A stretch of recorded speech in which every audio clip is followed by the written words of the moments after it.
tac, c'était inné en lui. Chaque fois, il parle, il dit tac, et donc on rigole avec ça. Donc, du coup, je me suis dit, l'école est une solution, et non la solution. À vous de savoir faire la différence entre l'article défini et indéfini. C'est depuis ce jour, j'ai dit non. La solution est ailleurs. Ce n'est qu'une solution ici. Alors mon travail, ma présence ici, c'est de travailler, sortir avec mon diplôme et me frayer le chemin dans la vie. Et c'est ce que je réussis pour le moment à faire, car la réussite n'est jamais définitive jusque dans la tombe. Je voudrais vous demander pardon d'accepter de poser des questions que je réponde, car quand je dis que je rentre dans tous les détails, on risquera de passer la nuit ici. Je vous remercie.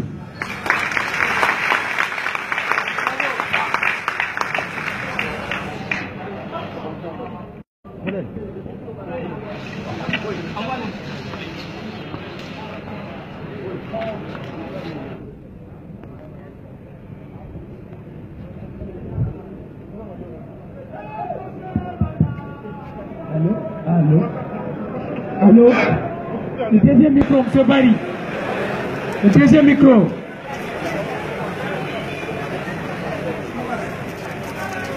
Voilà. Je ne le pensais pas aussi pertinent. Et là, c'est la phase des questions. Hein? Et félicitations pour la stratégie. Monsieur KPC sollicite à ce que les participants posent des questions, leurs inquiétudes maintenant. Et je sais que là, chacun de nous ici présent a envie de poser une question. Hein? Et je ne vois que des hommes, hein, s'il vous plaît, je ne vois que des hommes. Mesdames, vous n'êtes pas là? Non, je ne vois que des hommes. Et je suis du genre, hein? Voilà, acceptez cela. Oui, allons-y, et soyez précis. Hein? Alors, bonsoir tout le monde. Je me nomme Fodema Kadiabi, étudiant en département génie électrique, licence 2. S'il vous plaît, monsieur KPC, ma question est la suivante. Aujourd'hui, vous êtes modèle de réussite, on parle de réussite partout. Aujourd'hui, on parle de réussite. Tout le monde veut réussir aujourd'hui. Mais s'il vous plaît, monsieur, je voulais juste savoir comment vous avez pu gérer votre réussite. Vous avez réussi aujourd'hui, mais comment maintenant vous avez pu gérer votre réussite? Parce que la réussite, c'est un problème, mais comment réussir aussi, mais gérer la réussite, c'est un autre problème. Merci beaucoup, c'est une très intéressante question. Ce qui me ramène à vous dire encore que cette équipe de modèle de réussite est le meilleur modèle de quoi on peut s'inspirer. Parce que réussir à me mettre devant ce monde, à parler pendant 20 ans, tout le monde a essayé, n'ont pas pu, c'est déjà une réussite. Alors ce qui m'a permis, moi ma meilleure réussite c'est quoi? C'est du fait, s'il y a une réussite bien sûr, c'est du fait que j'ai réussi à garder la tête sur les épaules. Ce qui a manqué à beaucoup de gens. C'est-à-dire que quand tu arrives à un certain niveau, tu te dis que tu n'es plus au même niveau que ton semblable ou ton vis-à-vis. J'ai réussi à faire en sorte que je travaille tous les matins, je me réveille tous les matins, je travaille tous les jours. Et là, je travaille presque 24 heures sur 24, 7 jours sur 7. Mes collaborateurs ici, ils peuvent le témoigner. J'ai eu l'avantage de travailler dans le maquis de ma mère. Ça m'a beaucoup inspiré. C'est moi qui faisais, je m'excuse de le dire, poulet braisé, poisson braisé, pour les clients de la maman qui venaient. Donc, je remarquais pendant des mois qu'il y avait des clients qui venaient, de qui dépendaient plusieurs autres clients. C'est-à-dire, il vient, il s'achète une boîte de jus, une bouteille d'eau, mais il achète tout le groupe. Au bout d'un certain temps, tu trouves ce client qui achetait pour les autres, il n'avait plus rien. Et il y a un autre du groupe qui devient beaucoup plus nanti que lui. Donc je me suis posé la question de savoir pourquoi les gens y réussissent et puis au bout d'un certain temps, ils n'arrivent plus encore à se maintenir. Donc je me suis trouvé moi-même la réponse. La réponse c'est quoi? Quand tu travailles, quand tu commences un travail, tu vas jusqu'au bout. Et la réussite d'un travail va créer un... On prend ces différents dialectes. Oui, tu es où? Allons-y, rapidement. Hein. Ok, bonjour tout le monde. Moi, mon nom c'est Salah Abdou Salam. Moi, c'est Salah Abdou Salam. Je suis diplômé en sociologie du développement communautaire à l'université Nongo Conakry. Monsieur le président directeur de Djiko Presse, j'ai 3 petites questions à vous poser.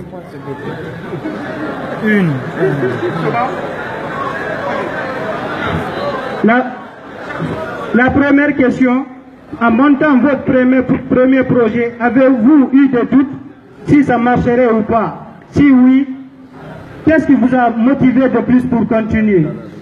La deuxième question, quel enseignement avez-vous à donner aux millions de jeunes Guinéens qui désirent aller en Europe et pensant que l'avenir n'est pas en Guinée, qu'ils ne peuvent pas réussir ici? La troisième question,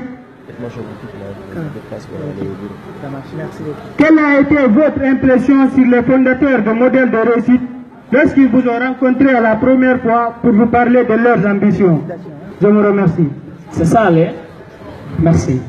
Merci beaucoup, M. Sam. D'abord, la première question, qu'est-ce qui m'a poussé à croire à la réussite éventuelle quand j'ai créé ma société?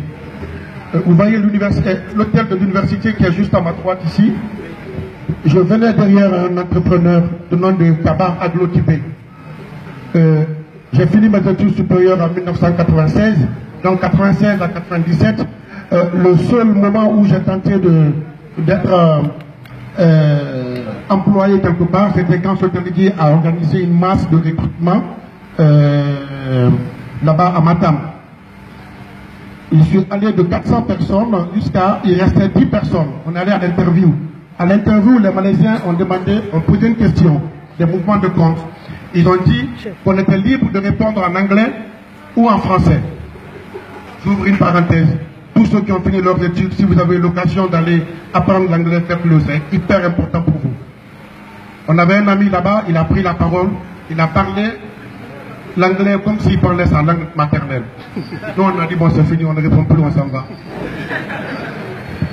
Depuis ce jour, je crois, j'ai dit c'est terminé, on n'a plus notre chance de l'autre côté. Mon frère, pour la première question dans la vie, il faut être optimiste. Aimez tout ce que vous voulez faire. Si vous n'aimez pas ce que vous voulez faire, vous n'allez jamais réussir. Et être très très très optimiste. Donc l'optimisme qui m'anime fait que tout ce que j'entends, je vais jusqu'au bout. Sauf Dieu, le Tout-Puissant qui pourrait m'en défaire. La deuxième question,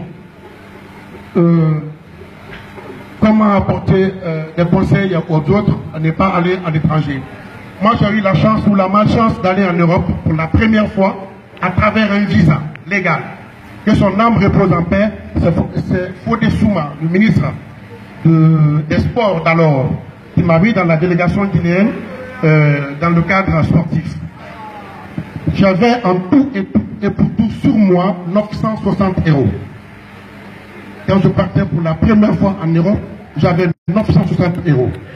Le meilleur costume que j'avais à l'époque, c'est ce que j'ai porté. Je suis arrivé à l'aéroport avec un ami, Youssouf Dekazi, qui finira par être mon directeur général au groupe Djiko Presse. Il n'est plus dans la société. Je lui ai demandé que je voudrais aller à une adresse. Il m'a dit de prendre le train. Je dis non, je vais prendre un taxi. Montre-moi. Je suis monté dans le taxi. Donc ça a diminué mon argent. J'ai vécu à Paris du 1er jour au 7e jour avec 960 €.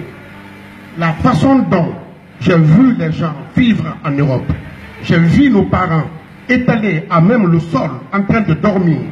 La façon dont j'ai vu les gens, comment ils se débrouillaient en Europe, je me suis dit que ma place n'était pas là-bas. Je dis ma place est en Afrique. Je ne peux pas rester en Europe.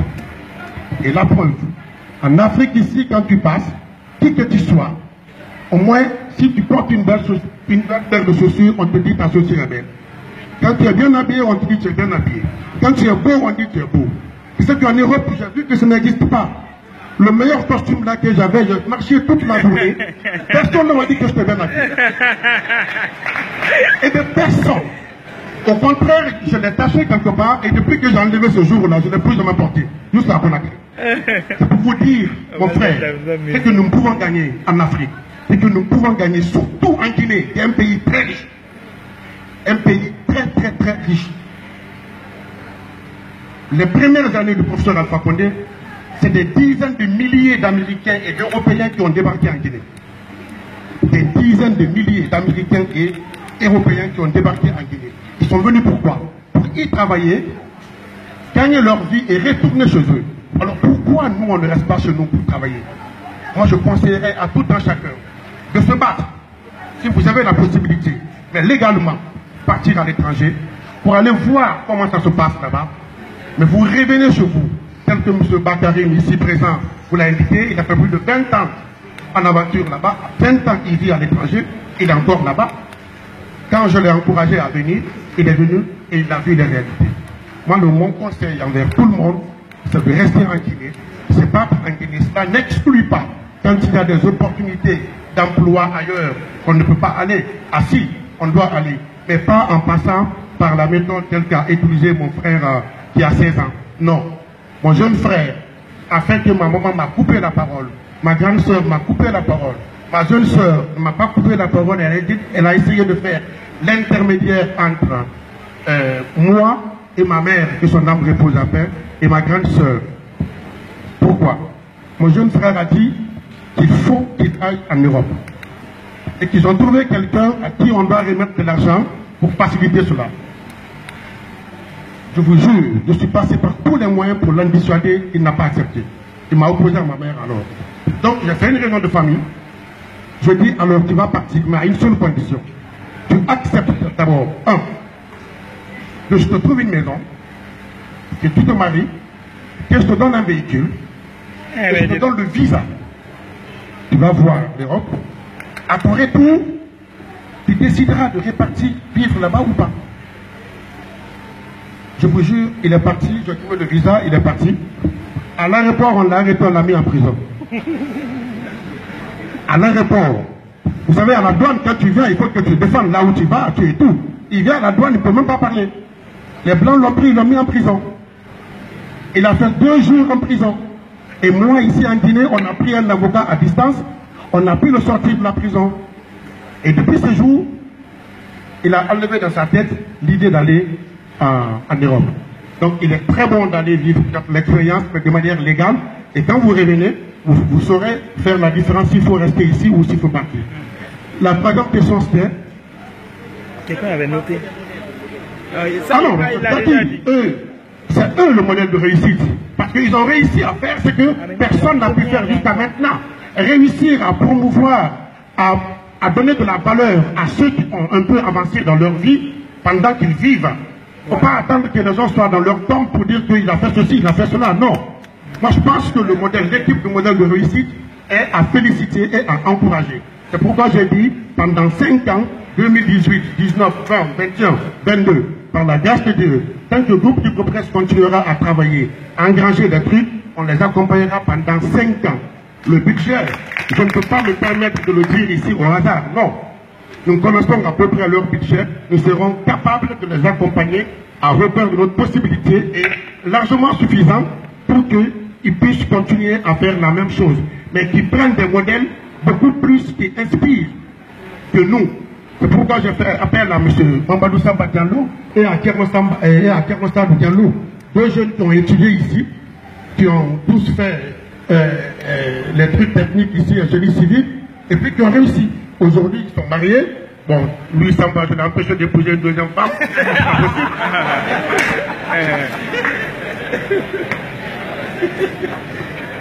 C'est pas possible. L'autre aussi est marié, ils ont des enfants, ils ont des maisons. La dernière fois, j'ai dit à Samba, je dis, depuis que presse a aidé à avoir une maison, il dit non, PDG. Il y en a 3. Il a dit, donc qu'est-ce qui peut empêcher vous autres de travailler dans la société guinéenne, construire vos maisons, épouser, avoir vos femmes et puis vos enfants. T'as rien. L'avenir, c'est ici en Guinée. Ok, nous allons partir avec madame ou mademoiselle.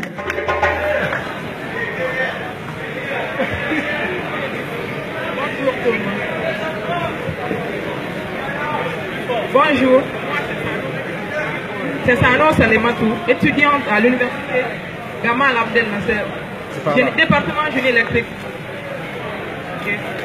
Moi, c'est mademoiselle Sano Salematou, étudiante à l'université Gamal Abdel Nasser, département génie électrique, licence 3. Monsieur KPC, moi, ma question est la suivante. J'aimerais savoir comment est-ce que vous, qui avez fait les sciences sociales au lycée et économie à l'université, vous vous êtes retrouvé en tête d'une entreprise de construction, jusqu'à ce que vous êtes devenu un modèle de réussite? Merci beaucoup. Alors, vous devez savoir faire la différence entre la spécialité et le management. Gérer une entreprise, c'est le management. Quelle que soit ta formation, tu peux avoir ta structure et puis la gérer correctement. La seule chose que tu dois pouvoir savoir faire, c'est quoi? C'est de savoir choisir les compétences. Quand vous savez choisir les compétences, vous pourrez exécuter toutes sortes d'activités dans la vie. Donc c'est en qualité de management qu'on est entrepreneur. Ce n'est pas dit qu'il faut être forcément un ingénieur pour avoir une société de BTP. Si vous êtes manager, vous avez une société de BTP, vous recrutez des ingénieurs de génie civil, vous recrutez des administrateurs, parce que le BTP, ce n'est pas forcément ce qui est technique. Ceux qui sont sur le terrain technique, il y en a des administrateurs qui sont au bureau, qui travaillent et qui régulent leur activité sur le terrain. Donc c'est un travail de management, être PDG, être chef d'entreprise. Oui, madame, allez. Merci. Nous remercions M. KPC. Et la question que j'ai à poser, j'ai eu une partie de la réponse. C'est-à-dire que comment réussir, on vient de le comprendre, vous vous êtes entouré de personnes compétentes, vous venez de le redire encore. Mais donc je pense qu'il y a la réussite et il y a le maintien de cette réussite. C'est un autre secret. Vous avez réussi parce que vous êtes fait entourer de personnes compétentes. De M. KPC, depuis plusieurs années, comment vous réussissez à maintenir votre entreprise, votre société au plus haut niveau. Je vous remercie. Merci beaucoup, Madame la Ministre. Je crois que vous avez réussi, vous avez eu à me recevoir dans vos bureaux quand vous étiez ministre. Moi, je crois que la meilleure façon de se maintenir, c'est d'être en parfaite harmonie avec sa conscience. C'est-à-dire que ce que tu fais, tu penses que tu le fais bien et tu peux garder le cap, quel que soit après ce qu'on peut raconter de toi. Nous avons été traités de tous les mots en Guinée et je pense que ce sont ces critiques-là qui nous ont permis de nous perfectionner et de faire en sorte qu'on puisse avancer si on est en train d'avancer, bien sûr. Donc je pense que c'est la maîtrise du soi, je pense que c'est l'harmonie entre ce que je fais et la conscience, madame.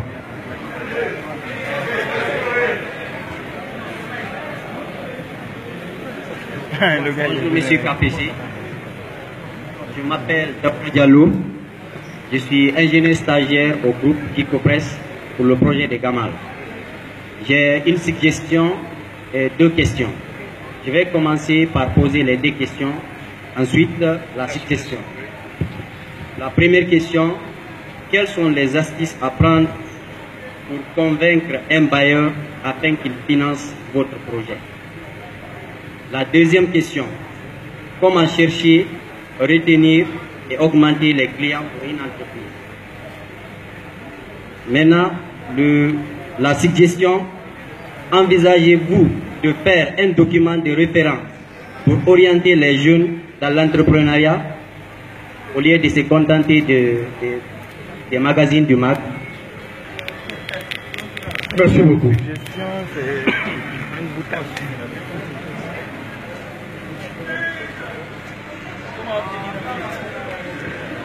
Et comment faire financer le projet?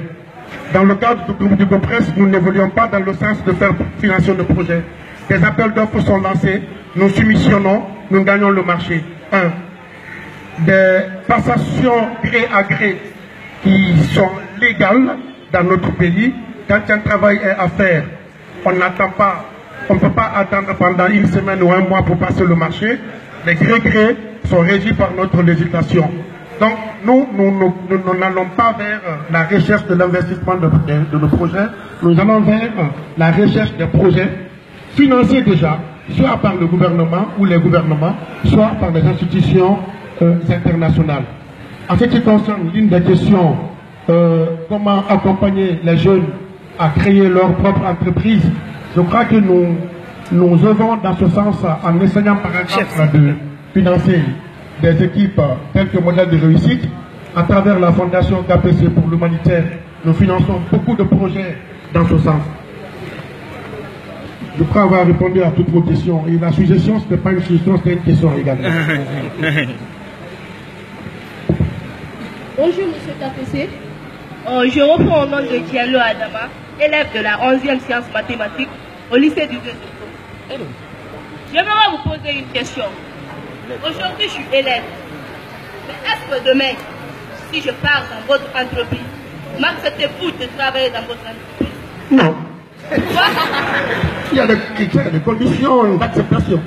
Si vous ne répondez pas à ces conditions, d'abord, M. Kaba Teramo, lève-toi s'il te plaît, est le directeur des ressources humaines du groupe Dicopresse. Madame, M. Kaba est le directeur des ressources humaines du groupe Dicopresse. Et s'il y a un besoin, on manifeste le besoin. Il y en a plusieurs qui sont intéressés. Vous passez par les critères bien élaborés. Et si vous répondez aux critères et vous donnez satisfaction à nos besoins, on vous recrute. Mais vous venez, je suis chef d'intérêt. Non, négatif, non. On ne le fera pas. Nice. Putain, c'est ma question. Chef, et la presse, c'est la toute dernière question. Et après cette question-là, la presse est invitée à venir. Ok, on va continuer, le modèle il est prêt.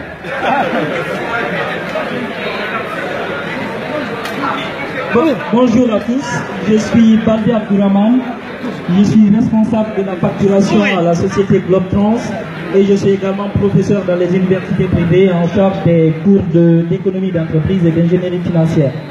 Alors la question que j'aimerais poser à M. Camara, c'est le goût prononcé que vous avez pour le football. Vous assumez beaucoup de responsabilités dans le monde du football et vous avez initié la mise en place de ce centre de sport que vous êtes en train de réaliser en périphérie de Conakry. Est-ce que c'était un rêve pour vous d'être un footballeur que vous êtes en train de concrétiser à travers les investissements que vous faites pour le monde du sport, ou bien c'est juste une passion que vous avez pour le sport? Merci. Excusez-moi, ce que je fais dans le milieu du football, je le fais par patriotisme, par amour pour le pays. Ça, il faut l'applaudir. J'avoue que la jeunesse guinéenne a besoin de ça. Quand vous voyez un Guinéen jouer dans les championnats français, italiens, en tout cas européens ou américains, vous êtes fiers de vous reconnaître, de vous sentir dans votre peau de Guinéen.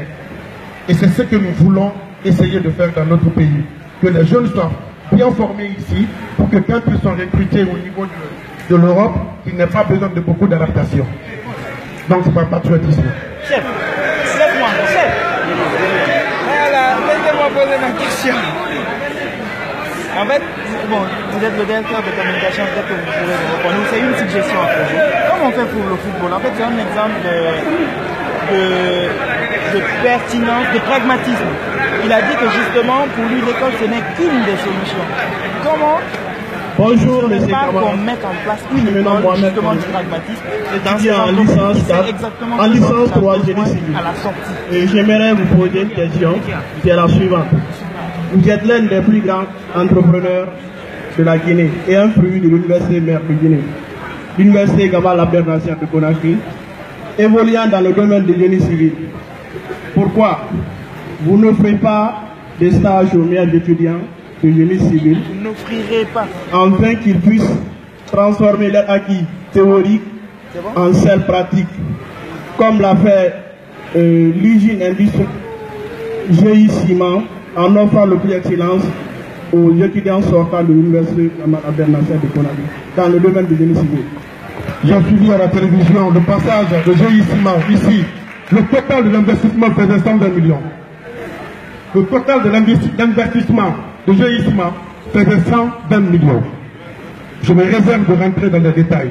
Mais ce que le groupe Dicopresse fait, aucune, je dis bien sans modestie, ne pourra se comparer même à 20% en termes de création d'emplois, en termes de formation et en termes de valorisation de la compétence locale.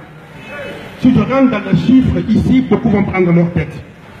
Alors, qu'elle soit une entreprise dite internationale, pour moi qui n'existe pas, ou une entreprise dite locale, aucune ne peut se comparer au niveau de traitement que le groupe Dicopresse donne à ses employés. Aucune. Et là, je mets n'importe qui au défi. Hein. Je mets n'importe qui au défi. Personne ne pourra se comparer au groupe de Copresse dans ce sens.